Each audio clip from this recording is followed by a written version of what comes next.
move ahead now. The gender wage gap is based on the claim that women earn X cents for every dollar men earn, and with the implicit parenthetical for doing the same work. But see, that's the problem.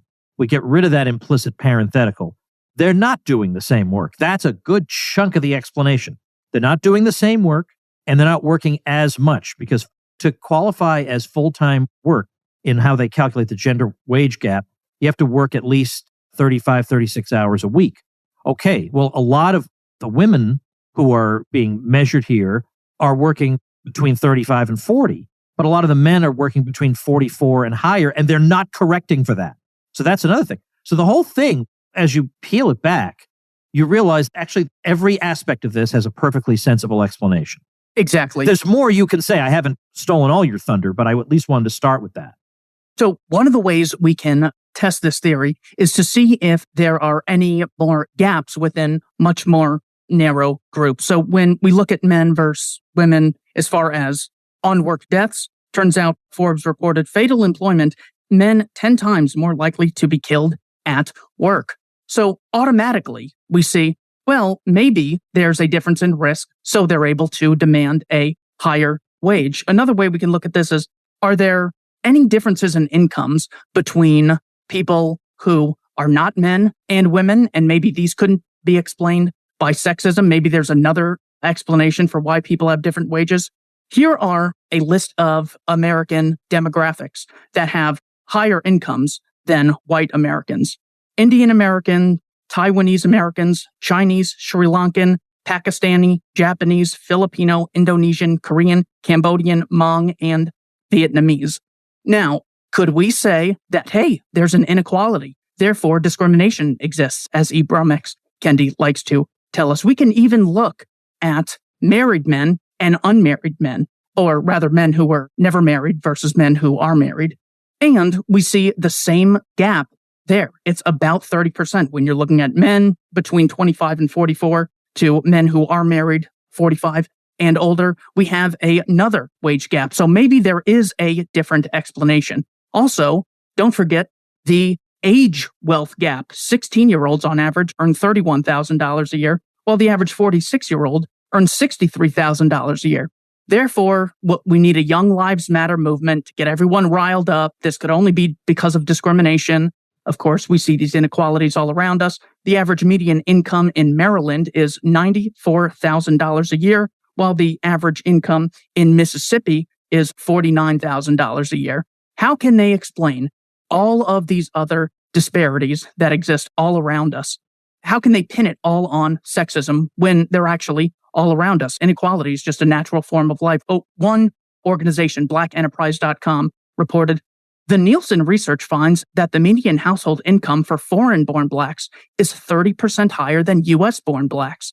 Now, how can you say things like sexism and racism and discrimination are just the sole or at least major primary explanation for things when we have all these other disparities? I came across research the other day in Nigeria, a country that is much less diverse, still has about 1% of the population, or about 10% of the population, who earn 60% of the wealth. This inequality is all around us. Thomas Sowell gives the great example that the average golfer has won 0 PGAs, while Tiger Woods and Jack Nicholson have won 80 each. So the goal is to take something that exists everywhere, inequality, disparity, and then uniquely pin it on the free market and say this is a nefarious institution. That's why it made the list.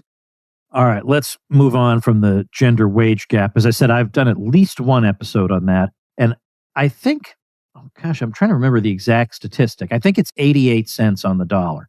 So they found out that in the Obama White House, women were earning 88 cents for every dollar men were earning. This was a little bit embarrassing. And the Hillary Clinton staff, yes. But in this case, the press secretary was confronted with this. And his answer was, well, men and women do different things in the Obama White House. Well, hello. How about that? I wonder if you'll allow the private sector to make the same argument. All right. A link. This is all coming from a speech that Keith gave in Scottsdale. And I will, on the show notes page, I will link to that speech so that if you'd like to hear more about any of these things, a little bit more, because it is a kind of lightning round style, you can click and watch it. But let's see what else here. So you have as one of them racism. Now, obviously, that's a huge topic, but you have in parentheses Trayvon Martin, etc. So try and break down. This is a gigantic topic, and we've had whole episodes on it. But what's basically what you're trying to say about it? I gave this speech to a room full of Democrats, and here's how I actually started it. I said, what do the following names have in common? Tony Timpa, Kelly Thomas, Justine Damon, Duncan Lemp, Dylan Noble, Margarita Victoria Brooks, Robert Sycon, Chad Michaels Breinhold, Daniel Schaefer, and Ashley Babbitt. I think there were probably 40 people there. Any guesses as to who recognized the common denominator within those names? How many people? Tell me.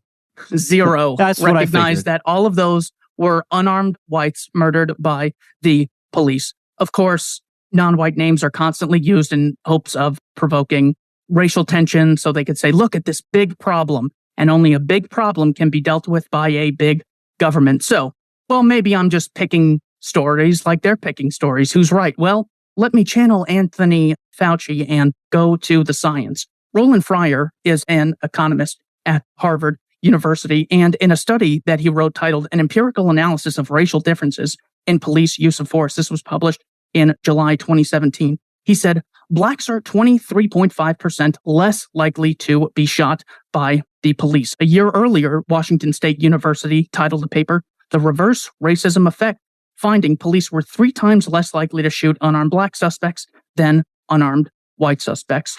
Here is another example that they give for, well, obviously racism exists. For example, in 2009, white youth unemployment is 27%, while black youth unemployment is 52%. Well, we don't even need to look into this one. We have concluded that this is a big disparity because of race. Unfortunately, they made this claim while Walter Williams was still blessing us with his presence. And he said, well, let's look at the year 1948. No civil rights legislation. We had much more discrimination from the average person. So let's see, since racism is the only explanation, we'll see much bigger gaps there. Turns out Walter Williams in his book, Race and Economics, finds that white youth unemployment used to be higher in 1948 compared to black youth unemployment. Whites had 10.2%, blacks had 9.4%. Thomas Sowell wrote a book, Civil Rights Rhetoric versus Reality, and he says, all right, in order to see if this racism thing is bad and therefore the government needs a solution, let's look at what was happening before the Civil Rights Movement. Because what we should see is increase in poverty until the Civil Rights Act, and then we see a drastic increase in prosperity to have the state rescue us. Sowell says, but the number of blacks in professional, technical, and other high-level occupations more than doubled in the decade preceding the Civil Rights Act of 1964. In other occupations, gains by blacks were greater during the 1940s when there was practically no civil rights legislation than during the 1950s. One of the big ones that came out was saying, look, all right, we can't pin all the racism on the average person. It's hard to find issues. So we're just going to go with the Hail Mary. Donald Trump said Nazis are good people. And they just repeated this one again and again. Here is a transcript of what Donald Trump actually said. I'm not talking about the neo-Nazis and the white nationalists because they should be condemned totally. But you had many people in that group other than neo-Nazis and white nationalists, okay? And the press has treated them absolutely unfairly. I mean, when I heard that Donald Trump said Nazis were fine people, as was reported, I said, okay, so did the Israeli Mossad assassinate him that afternoon, or did they wait till the nighttime? Like, that is just so unbelievable. I can't believe that happened. You read the transcript, and of course, the opposite is true. The reason that I put this in here is because there was research done by Skeptic Magazine. Credit to Michael Shermer, the broken clock that's right every now and then. Turns out the average Democrat thought there were about 1,000 unarmed blacks that were killed by police each year. A lot of them thought as high as 10,000. I mean, for heaven's sake, we hear about it all the time. Overall, nearly half of surveyed liberals, 44%, estimated roughly between 1,000 and 10,000 unarmed black men were killed, whereas 20% of conservatives estimated the same. The number is about 30 each year. And of course, the ones you hear about are the ones that come to fruition. I remember you made the point some time ago that if this were really a white supremacist society, being called that would be a badge of honor, not a professional death sentence. One final statistic from Wilfred Riley in a book titled Taboo, 10 Facts You Can't Talk About.